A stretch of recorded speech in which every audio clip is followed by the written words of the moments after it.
Operazione antidroga dei carabinieri della compagnia di Quarto Sant'Elena e della stazione di Monastir. I militari hanno arrestato 4 persone originarie di Sesto e sequestrato 750 kg di marijuana e oltre 4.000 piantine di cannabis.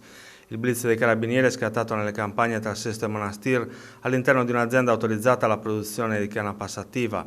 I militari avevano il fondato sospetto che a fianco dell'attività legale ci fosse anche la coltivazione di canapa indica destinata ad essere trasformata in marijuana.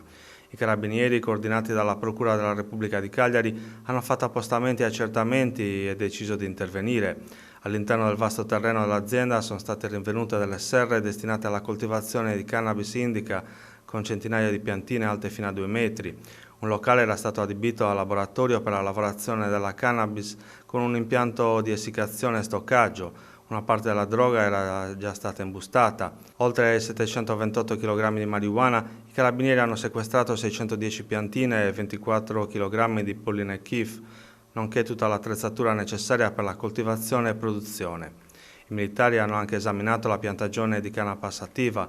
Le analisi di laboratorio hanno rilevato nella canapa un livello di THC superiore ai limiti previsti dalla normativa in vigore, pertanto si è proceduto al sequestro di 4.000 piantine.